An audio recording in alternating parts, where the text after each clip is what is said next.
స్థానికమైతే ఎన్నిసార్లు గెలిపించినా ఇంకా ఎక్కువ మెజార్టీతోనే గెలిపిస్తున్నారు. అలాంటి మీ అందరికీ పేరు పేరున మనస్ఫూర్తిగా నా అభినందనలు, మనస్ఫూర్తిగా ధన్యవాదాలు. కుప్పంలో ఉండే ప్రజలందరికీ శిరస్సు వంచి పాదాభివందనం చేస్తున్నాను. ఈ రోజు ఇక్కడికి నేను వచ్చాను. చాలా ఎన్నికల్లో నేను పోటీ చేశాను. ఇది 9వ ఎమ్మెల్యే అయ్యాను. 9 సార్లు ఎమ్మెల్యే అయితే 8 సార్లు మన కుప్పం నుంచే ఎమ్మెల్యే అయ్యాను. తిరుగులేని మెజార్టీతో గెలిపించారు మీరు. నా మీద ఒక విశ్వాసం పెట్టుకున్నారు. నేను వచ్చినా రాకపోయినా ఎన్నికల్లో మేము అండగా ఉంటామని మీ నిజాయితీ నిరూపించారు.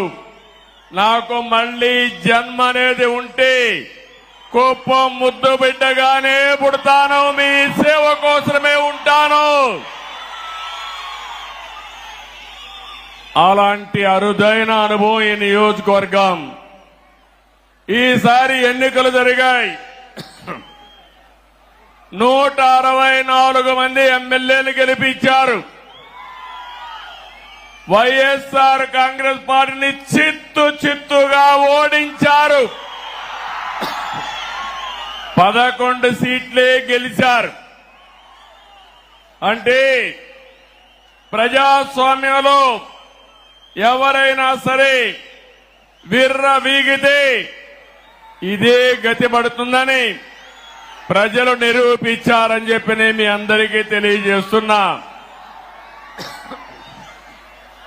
ఎట్టు చేద్దాం? కాసేపు వెయిట్ చేద్దామా?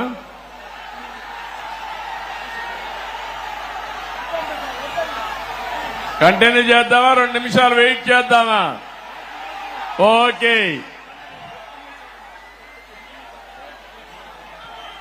అలాంటిది మొన్న జరిగిన ఎన్నికల్లో ఒక హిస్టారికల్ ఎన్నికలు జరిగాయి. మన చిత్తూరు పార్లమెంటు చూస్తే 7 అసెంబ్లీలకు 7 గెలిపించి తిరుగులేని మెజారిటీ ఇచ్చారు మీరందరూ. రాష్ట్రంలో 25 పార్లమెంట్లో 20 పార్లమెంట్లో 7కు 7 గెలిపించారంటే ఇది ఒక చరిత్ర. 25 పార్లమెంట్లకి 21 పార్లమెంట్లు గెలిపించారు. ఈ రోజు మీరందరూ ఒకసారి ఆలోచిస్తే ఈ యొక్క వైఎస్ఆర్ కాంగ్రెస్ పార్టీ ఒక అరాచక పార్టీ. అలాంటి పార్టీని ఇంటికి పంపించడానికి తెలుగుదేశం, జనసేన, బీజేపీ జట్టు కట్టాం. 4 పార్టీలు కలిసి పోరాడాం.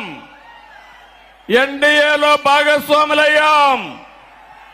అందుకే ఈ ఎన్నిక ఒక హిస్టారికల్ ఎన్నిక అని చెప్పి కూడా నేను మీకు తెలియజేస్తున్నా. ఇంకో పక్క ఈ ఎన్నిక ద్వారా రాష్ట్ర ప్రజల యొక్క భవిష్యత్తుని తీరగా రాయబోతున్నామని మరొక్కసారి మీకు విజ్ఞప్తి చేస్తున్నాను. ఎప్పుడు కూడా నా రాజకీయానికి కుప్పం నియోజకవర్గం ఒక ప్రయోగశాల. ఇక్కడ మొట్టమొదటి ఒక కార్యక్రమాన్ని ప్రారంభించి ఆ రోజు సమైక్య ఆంధ్రప్రదేశ్ లో, తర్వాత నవ్య ఆంధ్రప్రదేశ్ లో అమలు చేశాం. ఈ రోజు కూడా మళ్లీ మీ అందరికీ హామీ ఇస్తున్నా. ఈసారి మీరు ఒక్కసారి ఆలోచిస్తే మనం ఎంపిక చేసిన ఎమ్మెల్యే అభ్యర్థులు చాలా బాగా చదువుకున్న అభ్యర్థులను పెట్టాం, యువతను తీసుకొచ్చాం, బడుగు బలహీన వర్గాలు తీసుకొచ్చాం, మహిళలకు ప్రాధాన్యత ఇచ్చాం. నిన్న కూడా మీరు చూస్తే నేను కేబినెట్ లో 17 మంది కొత్త వాళ్ళని మొదటిసారిగా మినిస్టర్లు చేసుకున్నాం. 7 మంది అయితే మొదటిసారి ఎమ్మెల్యేలు, మొదటిసారి మినిస్టర్లు. అందులో రామ్ ప్రసాద్ రెడ్డి రాజమన రాయచోటి నుంచి మొదటిసారి గెలిచాడు. మొదటిసారి ఎమ్మెల్యేనే కాకుండా మంత్రి చేశామంటే యువతకు తెలుగుదేశం పార్టీ ఇచ్చే ప్రాధాన్యతని మరొకసారి మీ అందరికీ విజ్ఞప్తి చేస్తున్నాను. ఇంకొక పక్క బడుగు బలహీన వర్గాలకు ప్రాధాన్యత ఇచ్చాం, సామాజిక న్యాయానికి పెద్దపీట వేశాం. కుప్పం నియోజకవర్గం ఉంది, నా సామాజిక వర్గం లేదు గాని ఈ వెనుకబడిన వర్గాలే నా సామాజిక వర్గం. 40 ఏళ్లుగా గెలిపిస్తున్నారు. అందుకే రాష్ట్రంలో 8 మంది కేబినెట్ మంత్రులుగా బీసీలను పెట్టాం. ఇది ఒక చరిత్ర. 24 మందికి 8 మంది బీసీలు ఉండడం చరిత్ర అని చెప్పి కూడా నేను మీకు తెలియజేస్తున్నా. ఈరోజు 4వసారి నేను ముఖ్యమంత్రిగా ప్రమాణ స్వీకారం చేశాను.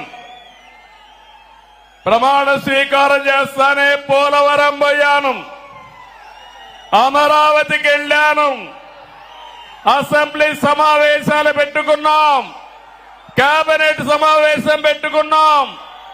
తర్వాత నాకు ప్రత్యక్ష దేవుళ్ళైన కుప్పం దేవుళ్ళని కలవడానికి ఇక్కడికి వచ్చాను. ఇక్కడి నుంచి ప్రజాక్షేత్రానికి వెళతాను.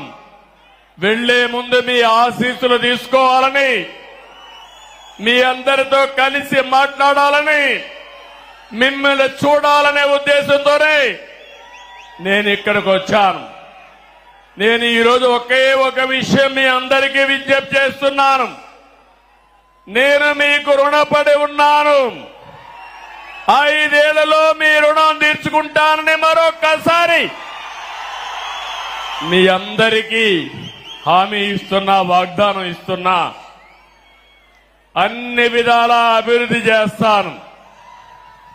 భగవంతుడు నాకు ఎంత శక్తి ఇస్తే అంత శక్తిని ఉపయోగించి కుప్పాన్ని అగ్రస్థానంలో వెళ్ళడానికి ప్రయత్నం చేస్తాను. నా జీవితాశయం ఒకటే, పేదరికం లేని సమాజం, జీరో పావర్టీ.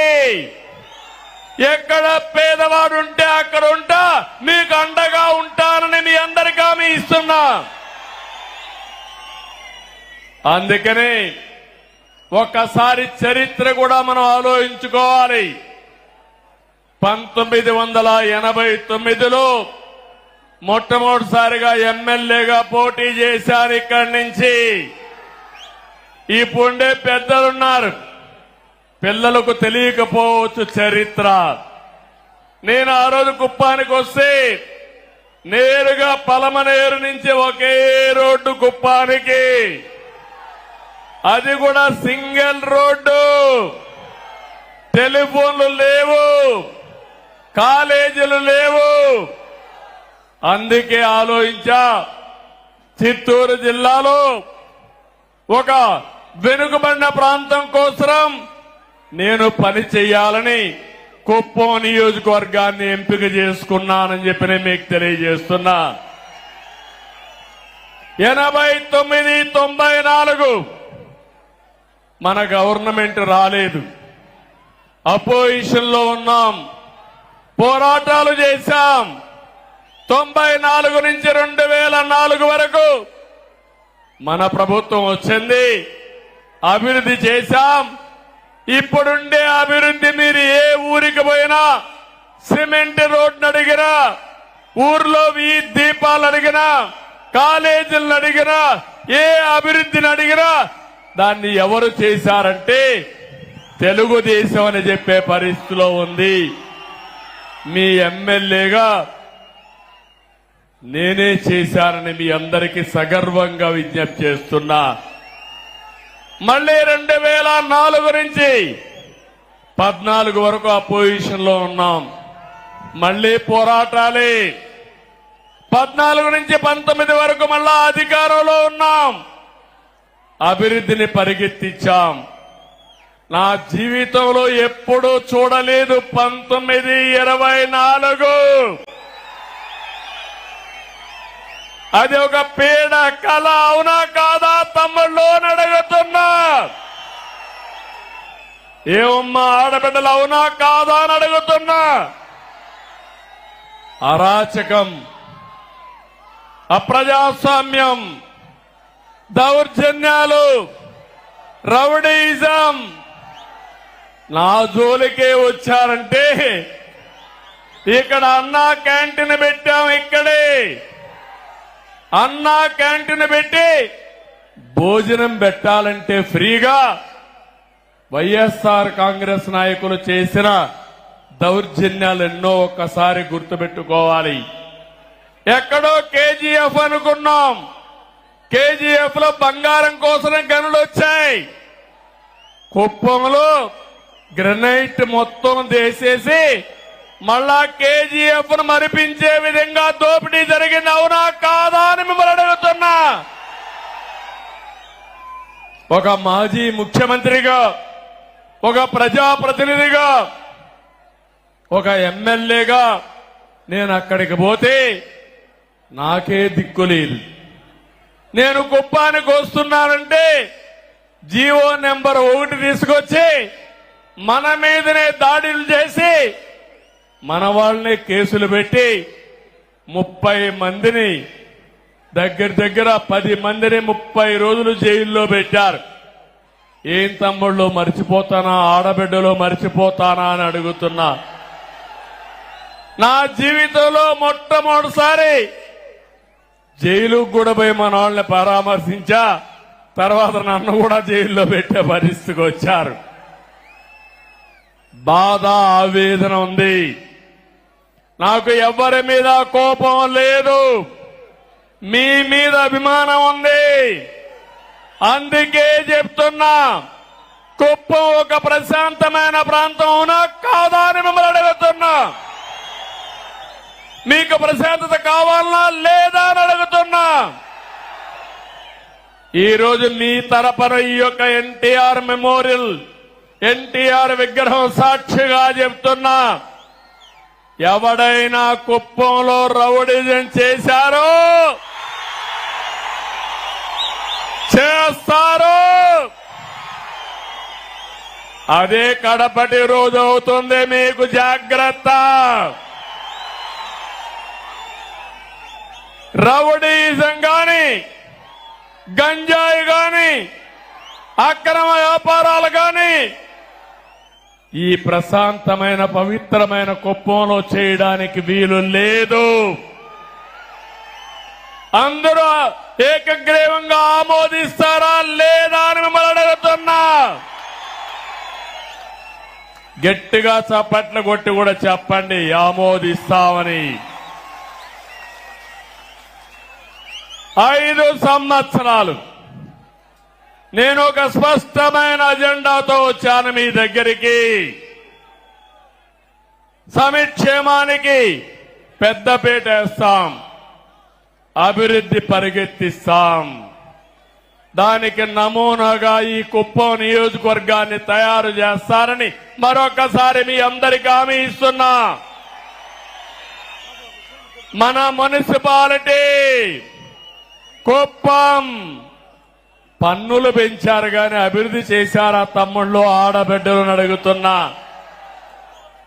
నేను మీ అందరికీ ఒకటే హామీ ఇస్తున్నా. ఈరోజు నేను మొన్నే చెప్పాను 100 కోట్లని గాని 100 కోట్లు కాదు, ఎంతైనా పర్వాలేదు ఒక మోడల్ మున్సిపాలిటీగా ఈ కుప్పాన్ని తయారు చేస్తాం. ఔటర్ రింగ్ రోడ్ వేస్తాం. టౌన్ లేక్ అన్ని రోడ్లు వేస్తాం. అన్ని రోడ్లు సిమెంట్ రోడ్లు చేస్తాను. డ్రైనేజ్ వ్యవస్థ ఏర్పాటు చేస్తాను.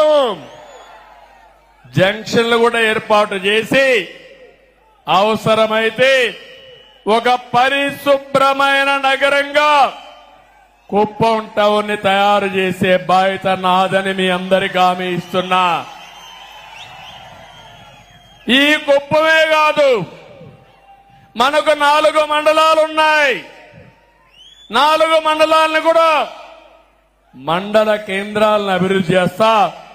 ఒక్కొక్క మండల కేంద్రానికి ఒక 10 కోట్లు తక్కువ కాకుండా ఖర్చు పెట్టి ఈ మండల కేంద్రాలను అభివృద్ధి చేసి ఆదర్శమైన టౌన్ గా చేసే బాధ్యత నాదని మీ అందరికీ హామీ ఇస్తున్నా. అన్ని పంచాయతీల్ని మేజర్ పంచాయతీ అయితే 2 కోట్లు ఖర్చు పెడతాం. మైనర్ పంచాయతీ అయితే 1 కోటి రూపాయలు ఖర్చు పెడతాం. ఇవన్నిటికీ ఎస్టిమేట్స్ తయారు చేపిస్తా. పని ఈ రోజు నుంచే ప్రారంభం అవుతుందని మరొకసారి హామీ ఇస్తున్నా. ఇది కాకుండా మీ గ్రామాల్లో గ్రామ సభలు పెట్టి త్రాగునీరు, డ్రైనేజ్, వీధి దీపాలు ఇలాంటి కనీస మౌలిక సదుపాయాలు ఏవైతే అవసరముందో అదే మాదిరిగా వేస్ట్ కాంపోస్ట్ పెట్టాం. మనం ఊరిలో ఉండే చెత్తంతా తీసుకొచ్చి ఎరువుగా మార్చి కాంపోస్ట్ ఎరువుగా ఉపయోగించాలని చెప్పి ఆలోచించాం. ఆ షెడ్లన్నీ ఈరోజు వైఎస్ఆర్ కాంగ్రెస్ నాయకులు వాళ్ళ రంగు కొట్టుకున్నారు కానీ అక్కడ మాత్రం ఎలాంటి కార్యక్రమాలు లేవు.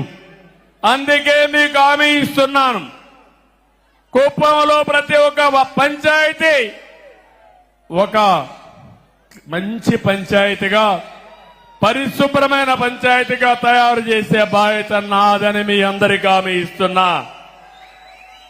త్రాగునీరు ఎప్పుడో వాటర్ స్కీములు పెట్టాం. ఎన్టీఆర్ సుజల స్రవంతి కింద ₹2కి 20 లీటర్లు నీళ్లు ఇస్తే దాన్ని సర్వనాశనం చేశారు.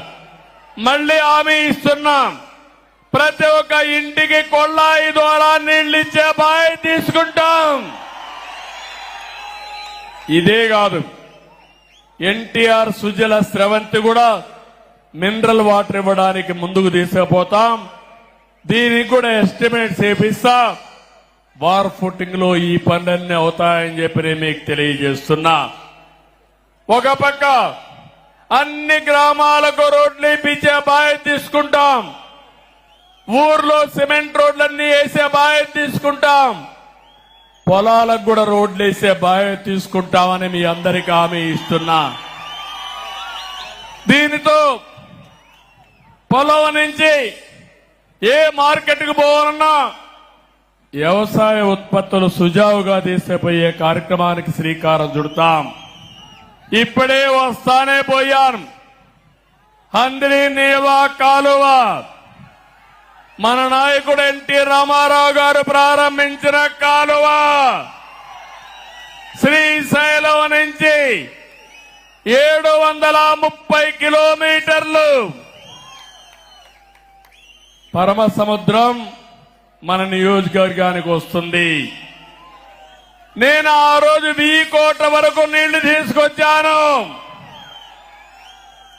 700 అంటే దగ్గర 30 కిలోమీటర్ మన కాన్స్టిట్యున్సీకి వస్తే 31 కిలోమీటర్లు 1000 కోట్ల తీసుకొస్తే 5 సంవత్సరాలు వైఎస్ఆర్ కాంగ్రెస్ పార్టీ పాలనలో 5 కిలోమీటర్లు తీసుకొచ్చారు నీళ్లు.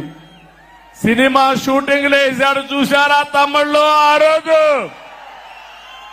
సెట్టింగ్లు పెట్టి ట్రాక్టర్లో నీళ్లు తీసుకొచ్చి నీళ్లు కాలువలో పోసి సీఎం పోతాన అవి కూడా బిరక్కెళ్లిపోయే పరిస్థితికి వచ్చారు.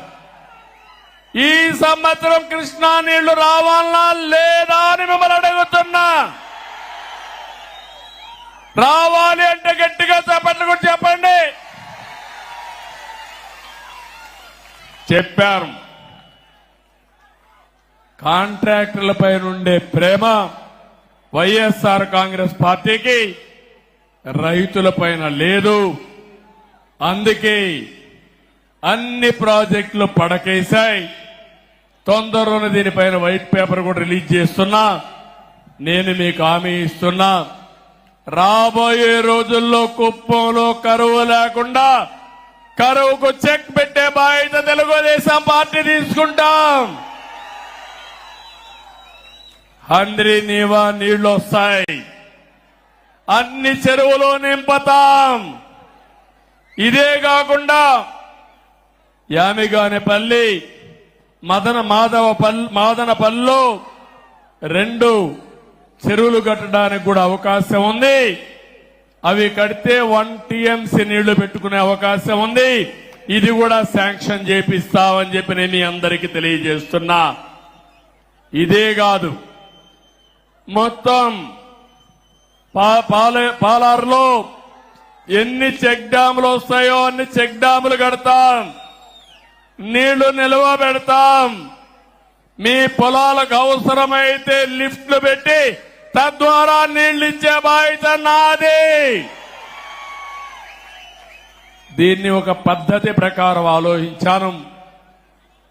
సాగునీరు మీకిస్తే బంగారం పండించే రైతాంగం ఇక్కడున్నారు. నేను మొట్టమొదటిసారి ఒక్కసారి వచ్చినప్పుడు చెప్పాను, కుప్పానికి భగవంతుడు మంచి వాతావరణం ఇచ్చాడు, బెంగళూరు క్లైమేట్ ఇచ్చాడు. ఇక్కడి పండని పంటే లేదు. ఇక్కడ అన్ని పంటలు పండుతాయి. పట్టు పరిశ్రమకు కేంద్రం ఈ కుప్పం నియోజకవర్గం. ఇంకో పక్క మంచి పండ్లు, కూరగాయలు, వాణిజ్య పంటలన్నిటికీ చిరునామా ఈ కుప్పం నియోజకవర్గం. ఈ సంవత్సరం మన వాళ్ళు టమోటా కూడా బాగా వేశారు, లాభాలు కూడా బాగానే వచ్చాయి. నేను ఒకటే ఆలోచిస్తున్నా, వ్యవసాయ ఆధార పరిశ్రమలు, టమోటా ఉంది, టమోటా నుంచి క్యాచప్ చేయడానికి లేకపోతే టమోటా జ్యూస్ తయారు చేయడానికి ఫ్యాక్టరీలు రావాల్సిన అవసరం ఉంది.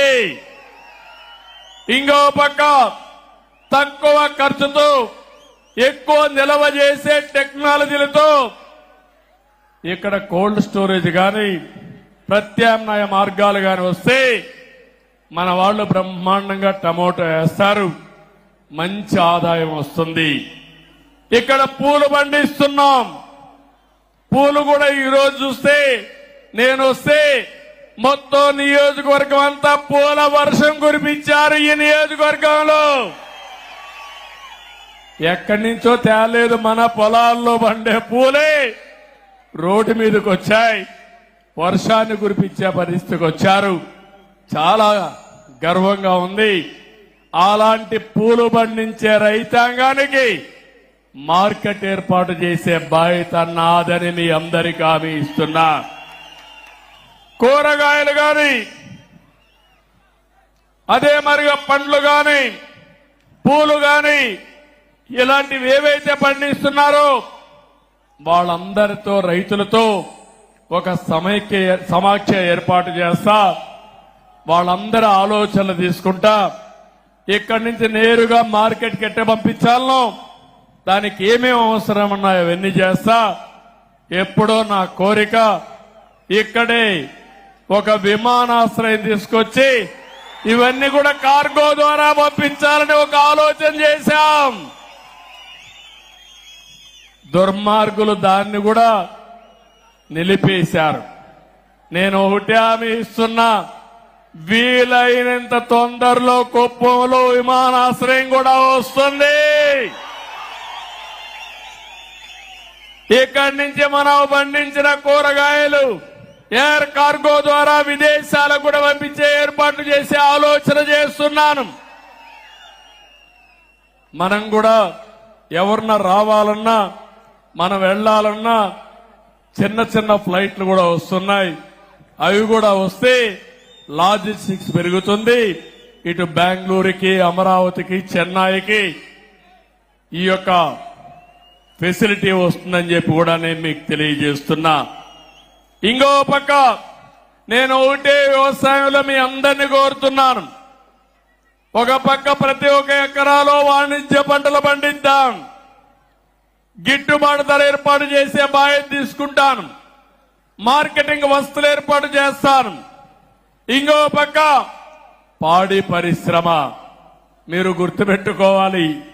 ఇప్పుడు నేను తొందరగా మీటింగ్ కూడా కంప్లీట్ చేయాలి. 5 అయితే మీకు జ్ఞాపకం వస్తుంది. మేము ఆవు పిలుస్తా ఉంటుంది మిమ్మల్ని అందరినీ,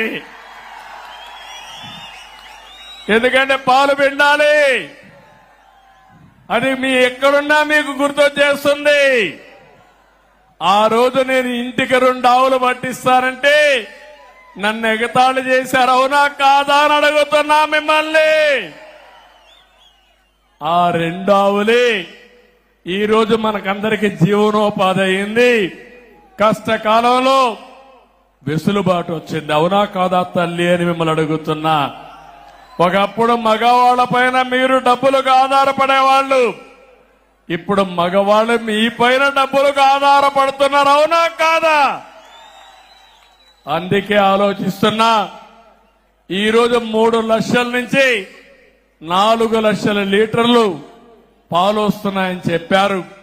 మన కుప్పంలో 10 లక్షల లీటర్లు పాల ఉత్పత్తి కేంద్రాలు పెట్టాలని, ఉత్పత్తి చేయాలని నేను ఆలోచిస్తున్నా. దానికి ఎన్ని ఆవులు కావాలన్నా పట్టిస్తాం. ఆవులకు మళ్ళా షెడ్లు కూడా వేయాలి. ఆ రోజు మనం అందరం కూడా షెడ్లు కూడా ఇప్పిస్తే అవి కూడా మానేశారు.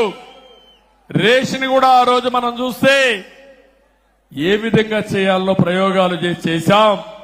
ఈరోజు అవన్నీ పోయినాయి. దానా సబ్సిడీ అన్ని పోయినాయి. మళ్ళా ఇప్పిస్తా, మిమ్మల్ని ఆదుకుంటాను. పాడి పరిశ్రమ, కోళ్ల పరిశ్రమ, అవసరమైతే గొర్రెల పెంపకం కూడా ఏది లాభదాయకం అవన్నీ చేస్తాం. ఇవన్నీ చేస్తే మా ఆడబిడ్డలు హనీ కూడా, తేనె కూడా ఉత్పత్తి చేయొచ్చు మన ఊర్లోనే. సిల్క్, మిల్క్, అదే మరి హనీ, ఈ 3 కూడా ఒక అనుబంధ కార్యక్రమాల కింద చేసుకుంటే మనకు ఆదాయం వస్తుందని చెప్పి కూడా నేను మీకు తెలియజేస్తున్నా. ఇంకొక పక్కన ఇవన్నీ చేసిన తర్వాత నేను ఒక ఆలోచన చేశాను.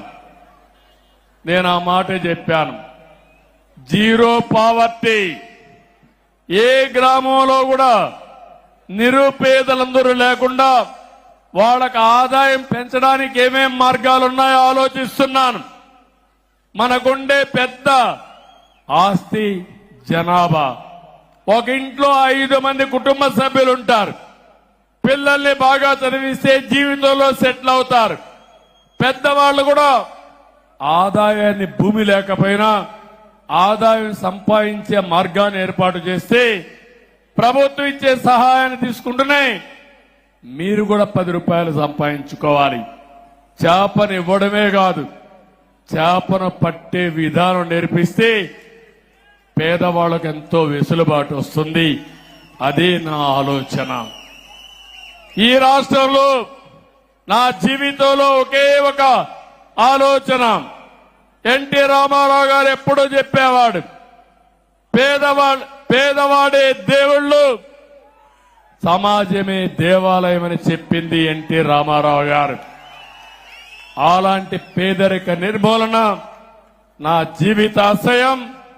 ప్రతి ఒక్క గ్రామాన్ని ఒకటే కోరుతున్నా, జీరో పావర్టీ. పేదలు లేని గ్రామం, పేదలు లేని మండలం, పేదరికం లేని కుటుంబం రాష్ట్రంలోనే, దేశంలోనే పేదరిక నిర్మూలనలో, ఆర్థిక అసమానతలు నిర్మూలించడంలో కుప్పం దేశానికి ఒక ఆదర్శం కావాలని మనస్ఫూర్తిగా కోరుకుంటున్నా. ఆశయం బానే ఉంది, ఆచరణ చెయ్యాలంటే మీ అందరి సహకారం నాకు అవసరం. మళ్లీ కుప్పం ఏరియా డెవలప్మెంట్ అథారిటీ ఒకప్పుడు పెట్టాను, ఇప్పుడు మళ్ళీ కాడా పెడతాను. ఒక మంచి ఐఏఎస్ ఆఫీసర్ ఇక్కడనే పెడతాను. మీ సమస్యలన్నీ పరిష్కారం చేస్తాను. మీ ఆదాయాన్ని పెంచే మార్గం ఆలోచనలు ఇస్తా, అమలు చేసే బాధ్యత అప్పచెప్తారని కూడా మీ అందరికీ తెలియజేస్తున్నా. అది కూడా ప్రారంభిస్తాను. ఒక ప్రణాళిక తయారు చేసి ఆ ప్రణాళిక పెట్టి ఇవన్నీ కూడా అమలు చేయడం కోసం ముందుకు పోతాం. ఇంకో పక్క మన నియోజకవర్గంలో 2 కోరికలు కోరారు. మల్లన్నూరుని మండల హెడ్ క్వార్టర్ గా చేయమని, అదే మరి రాళ్ల బదుగూరు ఇంకొక మండలం చేయమని నేను నిన్నే ఆదేశాలు ఇచ్చాను. ఈ 2 మండలాలు కూడా ఏర్పాటు చేస్తున్నాం. ఇప్పుడు మున్సిపాలిటీ 4 మండలాలున్నాయి. భవిష్యత్తులో 6 మండలాలు మున్సిపాలిటీ ఉంటుందని ఈ సభాముఖంగా మీ అందరికీ తెలియజేస్తున్నా. ఇక్కడికి వచ్చినప్పుడు కుప్పం బస్ స్టాండ్ తమ్ముళ్ళు, ఇక్కడ బస్సులు కూడా దొంగిలిచ్చారు దొంగలు. ఇక్కడి నుంచి బస్సులు వేసుకోవచ్చు, తప్పు లేదు. కుప్పంలో ఉండే బస్సులు తీసుకుపోయారంటే వీళ్ళని ఏమనాలో మీరే ఒక్కసారి ఆలోచించండి. నిన్నే చెప్పాను, మళ్లీ నా కుప్పానికి బస్సులు పంపించమంటే నిన్నటి నుంచే బస్సులు వస్తున్నాయి మళ్లీ ఇక్కడికి. ఒకటే హామీ ఇస్తున్నా, ఒక ఆధునికమైన బస్ స్టేషన్ కింద, బస్ డిపో కింద కుప్పాన్ని నిర్మాణం చేస్తాం. ఇక్కడే ఆర్టీసీ మినిస్టర్ మా రాంప్రసాద్ రెడ్డి గారు ఇక్కడే ఉన్నారు. ఇప్పుడే ఆదేశాలు ఇచ్చాను, ప్లాన్స్ అన్ని తయారు చేసుకొస్తాడు. అన్ని గాని సవ్యంగా జరిగితే కుప్పంలో అన్ని బస్సులు కూడా ఎలక్ట్రికల్ బస్సులు వేసేస్తాం. పొల్యూషన్ కూడా ఉండదు. ఎక్కడ రోడ్ల మీద పోతాండు ఊగురాట కూడా లేదు. అలాంటి అవసరమైతే కొన్ని ఏసీ బస్సులు కూడా పెట్టేసి వేరే ప్రాంతాలకు పోవాలంటే కార్లు అవసరం లేకుండా శుభ్రంగా పోయి వచ్చే పరిస్థితి వస్తుంది. ఇంకో పక్క మన కుప్పానికి అన్ని పక్కల వివిధ రకాలైన నగరాలున్నాయి. ఒక పక్క కృష్ణపట్నం ఉంది, కృష్ణగిరి ఉంది, ఇంకో పక్కన కేజీఎఫ్ ఉంది, ఇంకో పక్క బెంగళూరు నగరం ఉంది, సమీప ప్రాంతంలోని చెన్నై కూడా ఉంది. మన రైల్వే లైన్ కూడా మీరు చూస్తే కుప్పం ఒక జంక్షన్ గా కూడా తయారయ్యే అవకాశం ఉంది. అందుకే నేను ఒకటి ఆలోచిస్తున్నాను, కోట నుంచి వచ్చే రోడ్డుని, పలమనే రోడ్ని ఇప్పుడు డబల్ రోడ్ ఉంది, దీన్ని 4 లేన్ చేసుకోగలిగితే కృష్ణగిరి వరకు బ్రహ్మాండంగా ఉంటుంది. ఇక్కడి నుంచి మిగిలిన రోడ్లు కూడా ఏవైతే ఉన్నాయో అవన్నీ కూడా ఆలోచిస్తున్నాను. ఇక్కడి నుంచి మీరు చూస్తే బెంగళూరు నుంచి హోసూరు వరకు గ్రీన్ ఫీల్డ్ హైవే కింద 4 లేన్ వేసుకుంటే బెంగళూరుకు 1 గంటలోనే పోయే అవకాశం వస్తుందని మా వాళ్ళు చెబుతున్నారు. అది కూడా వస్తే నేరుగా బెంగళూరుకు పోయి బెంగళూరు వాళ్ళు కుప్పానికి వచ్చి వ్యాపారం చేసుకుని సాయంత్రం మళ్లీ వెళ్లిపోతారు బెంగళూరుకి. మొన్న బెంగళూరు నుంచి ఒక 20,000 మంది వచ్చారు మన వాళ్ళు ఓట్లు వేయడానికి. వాళ్లే డబ్బులు ఖర్చు పెట్టి వచ్చారు, తెలుగుదేశం పార్టీకి ఓటేశారు. ఇక్కడే కాదు, అమెరికా నుంచి, ఆస్ట్రేలియా నుంచి, ఆఫ్రికా నుంచి మన ఎన్ఆర్ఐస్ అంతా వచ్చి 1-2 నెలలు పనిచేసి 4-5 లక్షలు ఖర్చు పెట్టి తెలుగుదేశం పార్టీని గెలిపించారంటే అది వాళ్లకు మన పార్టీ పైనుండే అభిమానం. ఈరోజు పక్కనుండే బెంగళూరు నుంచి ఒక 15,000 నుంచి 20,000 మంది కొంతమంది వాళ్ళ ఖర్చులే పెట్టుకొని వచ్చి ఓటేశారు. హైదరాబాద్ నుంచి చూస్తే 55-60 ట్రైన్లో పట్టకుండా ఎక్కడికక్కడ వచ్చి ఓటేసి వెళ్లారంటే వాళ్ళ అభిమానం చూసిన తర్వాత నాకు అనిపిస్తుంది నా జీవితాంతం వాళ్ళకు రుణపడున్నా వాళ్ళ రుణం తీర్చుకుంటానని చెప్పి కూడా నేను మీకు తెలియజేస్తున్నా. అందుకనే ఈ యొక్క కుప్పం నుంచి చుట్టుపక్కల తమిళనాడులో ఉండే ప్రధాన నగరాలకి, కర్ణాటకలో ఉండే నగరాలకి ఇన్ఫ్రాస్ట్రక్చర్ ఏర్పాటు చేస్తాం. ఇక్కడే ఎక్స్ప్రెస్ వే కూడా వస్తుంది, 4 లేన్ రోడ్డు వస్తుంది.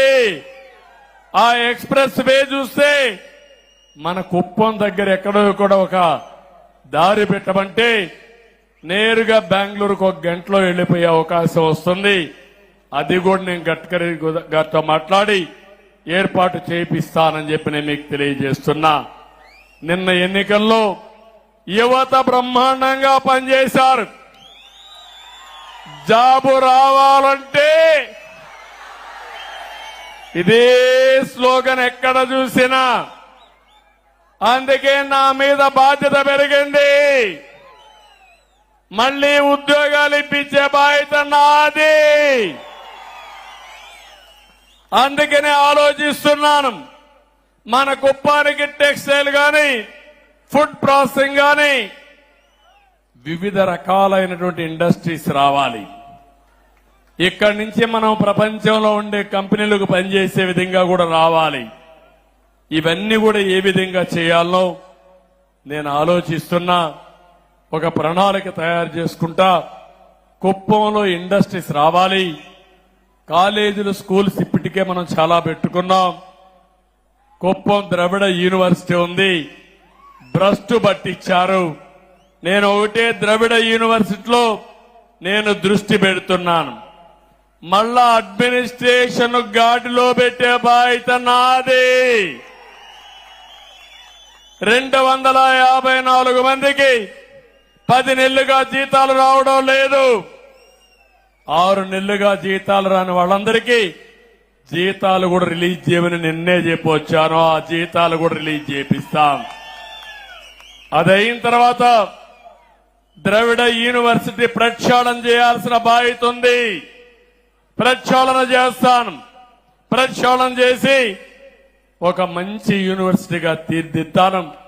మెడికల్ కాలేజ్ ఉంది, ఇంజనీరింగ్ కాలేజ్ ఉంది, మంచి స్కూల్స్ ఉన్నాయి. ఇంకా నేను ఒకటే ఆలోచిస్తున్నా, కుప్పాన్ని ఒక ఎడ్యుకేషన్ హబ్ గా తయారు చేయాలని. మన పిల్లలు చదువుకోవడమే కాకుండా బయట పిల్లలు కూడా వచ్చి చదువుకుని ఒక ఆహ్లాదకరమైన ప్రదేశంగా ఈ కుప్పాన్ని తయారు చేస్తాం. దానివల్ల చాలా వరకు ఉపయోగం వస్తుంది. ఇది కూడా చేస్తానని చెప్పి నేను మీకు తెలియజేస్తున్నా. ఇది కాకుండా ఇంకో పక్కన మీరు ఒకసారి చూస్తే ఇక్కడికి వచ్చినప్పుడు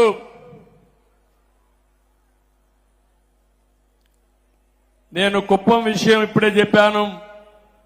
ఇది కాకుండా మీరు చూస్తే డిపో విషయం చెప్పాను. ప్రజలకు కొన్ని విషయాలు మీరు చూసినప్పుడు మనం కట్టిన కమ్యూనిటీ బిల్డింగ్స్ కూడా అట్నే పెట్టి వదిలిపెట్టి వెళ్లిపోయారు. వన్యకుల క్షత్రియ భవనం 90% పూర్తయి మిగిలిపోయింది. కురుబ భవనం అసంపూర్తిగా ఉంది. బలిజ కులస్తులకు ఒక భవన నిర్మాణం ఇస్తే అది కూడా నిలిపేసే పరిస్థితికి వచ్చారు. వాల్మీకి భవనం పూర్తి అయింది, దీన్ని కూడా అభివృద్ధి చేయాలి. గాండ్ల కులస్తులకు ఇచ్చిన భవనం కూడా పూర్తి చేయాలి. ఎస్సీ కమ్యూనిటీ హాల్లో కొత్త కమ్యూనిటీ హాల్ కూడా నిర్మించాల్సిన అవసరం ఉంది. ఇవన్నీ కూడా ఈ కమ్యూనిటీ హాల్స్ ఉంటే అక్కడ కమ్యూనిటీ ఫంక్షన్స్ పెట్టుకోవడమే కాకుండా వాళ్ళకు అవసరమైతే పెళ్లిళ్ళు ఇవన్నీ కూడా పెట్టుకోవడానికి ఉపయోగపడతాయి.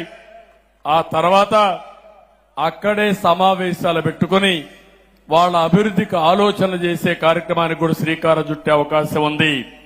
ముస్లింల కోసం నిర్మించిన షాదీఖానా కూడా నిరుపయోగంగా ఉంది. వాళ్ళు కూడా షాదీఖానా కావాలని అడుగుతున్నారు.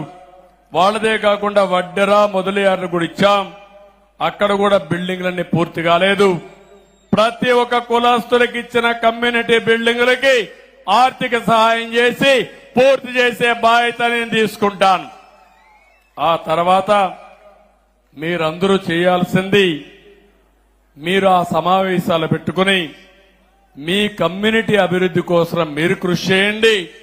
నేనేం చేయాలనో చేసే పరిస్థితి నేను తీసుకొస్తా. అన్ని కులాల్లో ఉండే పేదవాళ్ళని, అన్ని మతాల్లో ఉండే పేదవాళ్ళని పైకి తీసుకొచ్చే బాధ్యత తెలుగుదేశం పార్టీది. ఎమ్మెల్యేగా నా బాధ్యత అని చెప్పి కూడా నేను మీకు తెలియజేస్తున్నా. మన నియోజకవర్గంలో భక్తి ఎక్కువ, దేవుళ్ల పైన ఒక విధంగా ఆలోచిస్తే చాలా భక్తి ఉండే ప్రాంతం. ఇక్కడే తిరుపతి గంగమ్మ. ఆ టెంపుల్లో ఎన్ని అరాచకాలు జరిగాయో మీరే చూశారు. ఆ గంగమ్మ తల్లే వీళ్ళని చిత్తుగా ఓడించి భూస్థాపితం చేసింది. వెంకటేశ్వర స్వామిని అప్రతిష్ట పాలు చేశారు.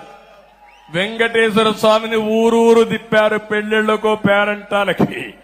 ఆయనకు కూడా కోపం వచ్చింది. ఒకటే అనుకున్నాడు, నా పేరు దుర్వినియోగం చేసిన వాడు ఎవడైనా సరే భూగర్భంలో కలిసిపోతారనే ఉద్దేశంతోనే ఈరోజు ఈ పార్టీని ఓడించే పరిస్థితికి వచ్చాడు. నేను ఇక్కడే మీ అందరికి ఒకటి హామీ ఇస్తున్నా.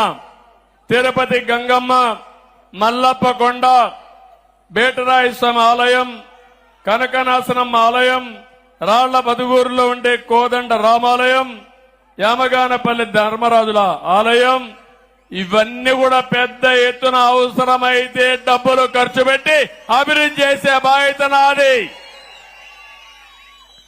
మంచి దేవాలయాలుగా తయారు చేసి మీరు కూడా రోజంతా కష్టపడి మందుల షాపు పోకుండా, మద్యం షాపు పోకుండా దేవాలయానికి పోయే కార్యక్రమానికి శ్రీకారం చుడదాం. పుణ్యము పురుషార్థం రెండు దొరుకుతాయి. ఇది కాకుండా చిన్న చిన్న దేవాలయాలున్నాయి, 100 పైన ఉన్నాయి. అవసరమైతే ఓ దేవాలయానికి 10 లక్షలు 20 లక్షలు కావాలంటే ఇచ్చి పూర్తిగా అభివృద్ధి చేసే బాధ్యత తీసుకుంటాం. ఇది కాకుండా బీసీ, ఎస్సీ, ఎస్టీ హాస్టల్స్ ఉన్నాయి. హాస్టల్స్ అన్ని దెబ్బతిన్నాయి, చాలా ఇబ్బందుల్లో ఉన్నాయి. అవి కూడా బాగు చేసే బాధ్యత తీసుకుంటాను. ఇప్పుడే కలెక్టర్కి ఆదేశాలు ఇచ్చా. 1 వారంలో యాక్షన్ ప్లాన్ తయారు చేయండి. పేద పిల్లలు చదువుకునే హాస్టల్స్ గాని, కాలేజీలు గాని కనీస అవసరాలు ఇవ్వాల్సిన అవసరం ఉంది. వసతులు ఏర్పాటు చేయాలని చెప్పి చాలా స్పష్టంగా చెప్పాను. ఇంకో పక్క అన్ని గ్రామాలకు మొబైల్ ఫోన్లు. మా తల్లి అయితే ఫోన్ తీసుకొని మొత్తం షూటింగ్ చేస్తా ఉంది, మీటింగ్. కానీ ఇక్కడి నుంచి ఇంటికి పంపించాలంటే ఓసారి బ్యాండ్ విత్ లేకపోతే అక్కడికి పోయే పరిస్థితి ఉండదు. అందుకే అన్ని మారుమూల గ్రామాల్లో కూడా బ్రహ్మాండమైన నెట్వర్క్ ఉండేట్టుగా, బ్యాండ్ విత్ ఉండేట్టుగా చేసే బాధ్యత తీసుకుంటాం. ఇప్పటికి ఒక 4-5 గ్రామాల్లో లేదు, అది కూడా చేస్తాం. ఇప్పుడు మనం చూస్తే రామకుప్పం అటవీ ప్రాంతంలో గంజాయి కూడా సాగు చేస్తున్నారంటే ఈ వైఎస్ఆర్ కాంగ్రెస్ దొంగలు. అంటే గంజాయి పెరట్లో పండించే పరిస్థితికి వచ్చేశారు వీళ్లు. అందుకే ఉక్కు పాదం మోపతాం. గంజాయి ఎవడైనా ఎక్కడైనా సాగు చేసి నిన్ను మాత్రం వదిలిపెట్టమని చెప్పి మరొకసారి ఈ సభ ద్వారా హెచ్చరిస్తున్నా. నిన్నే ఒక కమిటీ కూడా వేశాను. 5 మంది మంత్రులతో ఒక కమిటీ వేసి 100 రోజుల్లో ఒక యాక్షన్ ప్లాన్ ఇచ్చి ఆంధ్రప్రదేశ్ ని గంజాయి రహిత రాష్ట్రంగా, గంజాయి అనే మాట లేకుండా చేయడం కోసం ఒక స్పష్టమైన కార్యక్రమానికి శ్రీకారం చుట్టారు. అదే సమయంలో కుప్పంలో హింస, నేరాలు, ఘోరాలు, అవినీతి, దోపిడీ జరగడానికి వీలు లేదు. ఒకప్పుడు నేను చెప్పేవాడిని, పోలీస్ స్టేషన్ అవసరం లేదు, కోర్టుకు పోకూడదు, అప్పుడే మనం అభివృద్ధి అవుతామని చెప్పాను. కానీ ఈ దుర్మార్గులు వచ్చి అన్ని ఎస్ఐల్ని నేరాలు చేపించడానికి ప్రోత్సహించారు. వీళ్లే దొంగలకు కాపలా పెట్టే పరిస్థితికి వచ్చారు. దానివల్ల చాలా అరిష్టాలు జరిగాయి. అవన్నీ కూడా ఎక్కడికక్కడ నిర్మూలించే బాధ్యత నాదని మీ అందరికీ హామీ ఇస్తున్నా. నేను ఒకటే మిమ్మల్ని అందరినీ కోరుతున్నాను, సంకల్పం మంచిదైతే భగవంతుడు కూడా సహకరిస్తాడు. నేను ఇక్కడికి వచ్చినప్పుడు మీటింగ్ స్టార్ట్ చేస్తే వరుణ దేవుడు వచ్చాడు, తొంగి చూశాడు. కానీ వరుణ దేవుడిని కోరుకున్నాం, మేము మహాయజ్ఞం చేస్తున్నాం, మంచి సంకల్పం చేయబోతాం, కాబట్టి కొంత టైం మాకిమ్మంటే వరుణ దేవుడు కూడా కరుణించాడు, ఆశీర్వదించి. అవునా కాదా? నమ్మకం ఉందా లేదా మీకు? అవునంటే గట్టిగా చేతుల పైకి ఎత్తండి, గట్టిగా చప్పట్లు కూడా చెప్పండి అవునని. ఈరోజు కుప్పంలో మనం చేసే సంకల్పం మన జీవితాలని మార్చే సంకల్పం. నేను నా రుణం తీర్చుకోవడానికి ఇక్కడికి వచ్చాను. నేను ఏం చేయబోతానో స్పష్టంగా చెప్పడమే కాకుండా మిమ్మల్ని అందరినీ భాగస్వాములు చేయాలనుకుంటున్నాను. మొన్న ఎన్నికల్లో ఒక్కసారి మీరు ఆలోచిస్తే సమైక్య ఆంధ్రప్రదేశ్ లో కూడా కుప్పం ఎప్పుడు మొదటి 3 స్థానాల్లో ఉండేది మెజారిటీలో. కానీ మొన్న మాత్రం ఎక్కడ చూసినా 95,000 మెజారిటీ మంది 47,000 48,000 95,000 వచ్చాయి. అంటే వన్ సైడ్ గుద్దేశారు అక్కడ. నాకే ఆశ్చర్యం వేసింది, నా జీవితంలో ఎప్పుడు చూడలా. ఎట్లా పడ్డాయి ఓట్లంటే వైఎస్ఆర్ కాంగ్రెస్ పార్టీ చేసిన అరాచకాలు చూసిన తర్వాత ఇప్పుడు గాని మనం స్పందించకపోతే మనకు భవిష్యత్తు లేదనే ఉద్దేశంతో గాజు వాకలో 95,000 మెజారిటీతో గెలిపించారు తెలుగుదేశం పార్టీ ఎన్డీఏ అభ్యర్థుల్ని. రెండోది పక్కనే భీముల్లో 93,000 94,000తో గెలిపించారు. మంగళగిరి అన్నిసార్లు ఓడిపోయిన నియోజకవర్గం 91,000 మెజారిటీతో గెలిపించారు. లొకేషన్ 3వ స్థానంలో. పవన్ కళ్యాణ్ గారు నిలబడిన నియోజకవర్గం 71,000 మెజారిటీ. ఓట్లే ఓట్లు, గుద్దుడే గుద్దుడు, ఎవరికి అర్థం కాలేదు ఇది. 57% వన్ సైడ్ ఓట్లే వేశారు. ఇంకో పక్క ఉద్యోగస్తులైతే పోస్టల్ బ్యాలెట్ చూస్తే వన్ సైడ్ ఓట్లే వేశారు అందరూ కూడా. మహిళలు కూడా బ్రహ్మాండంగా ఓట్లేశారు. బీసీలు అయితే వన్ సైడ్ ఓట్లేశారు. ఇవన్నీ చూసిన తర్వాత నాకు అనిపిస్తుంది, ఎప్పుడైనా సరే ప్రజలకు మంచి చేస్తే ప్రజలెప్పుడు గుర్తుపెట్టుకుంటారు. తాత్కాలికంగా కొన్ని ఇబ్బందులు వచ్చినా దీర్ఘకాలంలో నిజం గెలుస్తుంది. అదే సమయంలో ఎవరైతే ప్రజలకు అండగా నిలబడతారని నమ్మకం ఉంటే వాళ్ళని గెలిపించుకునే బాధ్యత ప్రజలు తీసుకుంటారని చెప్పి కూడా నేను మీకు తెలియజేస్తున్నా. ఎంత దుర్మార్గులంటే వీళ్ళు, మా ఇంట్లో ఆడవాళ్ళు ఎప్పుడూ బయట వచ్చేవాళ్ళు కాదు, కడాన మా మిస్సెస్ కూడా కుప్పానికి వచ్చి మీకు క్యాంపెయిన్ చేసే పరిస్థితికి వచ్చింది. ఎప్పుడన్నా చూశారా? 40 ఏళ్లుగా ఎప్పుడన్నా వచ్చిందా ఆవిడ? ఎప్పుడు రాలేదు కదా. ఎప్పుడన్నా నామినేషన్లకు ఇంట్లో వాళ్ళు ఎవరన్నా వచ్చారా మా ఇంట్లో నుంచి? మీరే నా కుటుంబ సభ్యులు అనుకున్నా, మీరే నా బంధువులు అనుకున్నా, మీకే అప్పచెప్పా. మొన్న వీళ్లు చేసిన అరాచకానికి ఇంట్లో ఆడవాళ్లు కూడా బయట వచ్చే పరిస్థితి వచ్చారు. అది మా కుటుంబం కూడా బయట వచ్చి క్యాంపెయిన్ చేసే పరిస్థితికి వచ్చింది. ఏదేమైనా ఇంకా రాబోయే రోజుల్లో అన్ని మంచి శకునాలే, రాష్ట్రానికి మంచి జరగాలి. కానీ సమస్యలు కూడా బోలెడన్ని ఉన్నాయి. నేను మొయ్యలేనంత భారం ఉంది, ఆ విషయం కూడా మీరు గుర్తుపెట్టుకోవాలి. మీకు కనపడినంత ఆశాజనకంగా లేదు. ఖజానా ఖాళీ అయిపోయింది. అప్పులు విపరీతంగా చేశారు. చాలా మంది అంటున్నారు, నువ్వు ఎట్లా చేస్తావు, నీ దగ్గర డబ్బులు లేవు కదా అని. ఉన్నదే నాకు మనో సంకల్పం, మనోధైర్యం. కష్టాలున్నాయని పారిపోయేవాణ్ణి కాదు. 40 ఏళ్లుగా ఆదరించిన ప్రజానీకం 5 కోట్ల మంది కోసం, మీ భవిష్యత్తు కోసం ఎంత కష్టమైనా పడతాను, ఎంత భారమైనా మోస్తాను.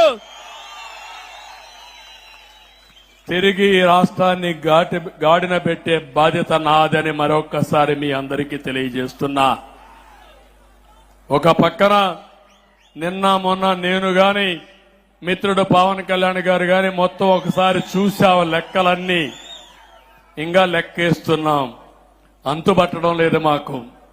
ఎక్కడెక్కడ అప్పు తెచ్చారో, ఎక్కడెక్కడ ఖర్చు పెట్టారో, ఏ దొంగలు ఎంత దొంగలు చేయబోయారో అన్ని లెక్కలేస్తున్నాం.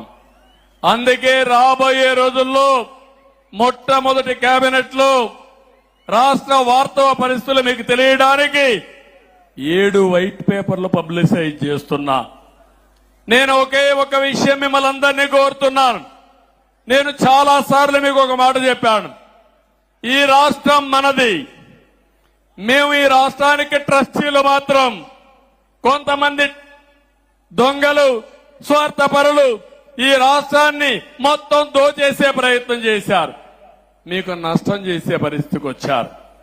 అయితే మీలో చైతన్యం వచ్చి రాష్ట్రాన్ని కాపాడుకోవాలని నిలబడి మొన్న ఎన్నికల్లో ఊహించిన విధంగా చాలా మంది ఎన్నికల ముందు భయపడ్డారు. కానీ పోలింగ్ స్టేషన్కు వచ్చిన తర్వాత ఒక సైలెంట్ రెవల్యూషన్ వచ్చింది, పెద్ద ఉద్యమం వచ్చింది. చరిత్ర తిరగరాసే అవకాశాన్ని మీరు తీసుకున్నారు.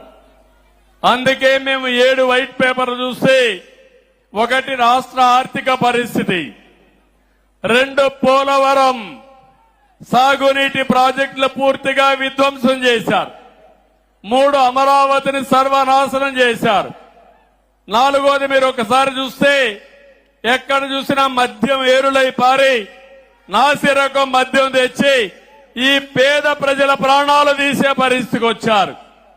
5వది భూగర్భ ఖనిజ సంపద, ఇసుక, గ్రనైట్, లాటరైట్, ఒకటి కాదు అన్ని దోచుకునే పరిస్థితికి వచ్చారు. అదే సమయంలో ఇంకా 7 సబ్జెక్టులు పెట్టుకుని 7 సబ్జెక్టుల పైన వాస్తవాలన్నీ మేము ముందర పెడుతున్నాం. అదే సమయంలో మీరు ఒకసారి ఆలోచిస్తే, మేమేదో ఇంకొక విధంగా వాళ్ళు చేయలేదని బ్లేమ్ చేస్తూ ఇంట్లో కూర్చోవడం కాకుండా, నేను ఒక మాట చెప్పాను, మొదటి 3 సంతకాలు పెడతానని ఆ రోజు మీ అందరికీ హామీ ఇచ్చాను. తర్వాత మీరు చూస్తే మొదటి సంతకం మా తమ్ముళ్ల ఉద్యోగాల కోసం మెగా డిఎస్సి, దగ్గర 16,346 ఉద్యోగాలకు మొదటి సంతకం పెట్టాను. మొదటి కేబినెట్ మీటింగ్ లోనే విధి విధానాలకు శ్రీకారం చుట్టాం. తొందరలోనే ఉద్యోగ నియామకాలు చేసి మొట్టమొదటిసారిగా డిఎస్సి ద్వారా మా తమ్ముళ్లకి, నిరుద్యోగులకు ఉద్యోగాలు ఇచ్చే బాధ్యత మాది. అన్ని రకాలైన టీచర్ పోస్టులు ఇస్తున్నాం. అదైన తర్వాత పేదవాళ్ల కోసం పింఛను పెంచడం, పేదవాళ్లకు పింఛన్లు ఇచ్చే విధానానికి శ్రీకారం చుట్టింది నందమూరి తారక రామారావు గారు. మొట్టమొదటిసారిగా 35 రూపాయలు ఆయన పింఛను ప్రారంభించారు, దాన్ని 75 రూపాయలు చేశారు. 2014 నేను ముఖ్యమంత్రి అయినప్పుడు 200 రూపాయలు 1000 రూపాయలు చేశాను, 1000 రూపాయలు 2000 రూపాయలు చేశాను. అంటే 200ని 10 రెట్లు పెంచి 2000 రూపాయలు చేశాం ఈ పేదవాళ్ల కోసం. ఇప్పుడు మళ్లీ 3000 ఉంటే 4000 రూపాయలు చేశాను.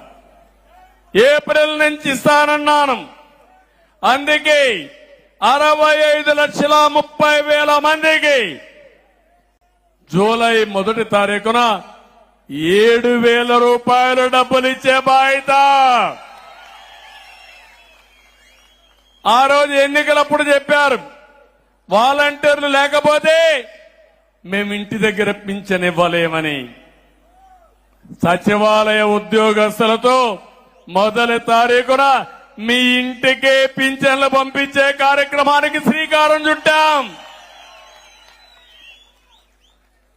అంటే కళ్ళబొల్లి కబుర్లు చెప్పి మభ్యపెట్టి మోసాలు చేసే పాలకులు పోవాలి. ఇంకో పక్కన మీరు చూస్తే వికలాంగులకి 3,000 రూపాయల నుంచి 6,000 రూపాయలు చేసే కార్యక్రమానికి శ్రీకారం చుట్టాను. కొంతమందిని చూశాను, ఇంట్లో నుంచి బయట రాలేరు, నడవలేరు, ఇంట్లో ఒకరు వారికి సేవలు చేయాలి. చాలా మంది అలాంటి వాళ్ళు ఉంటారు.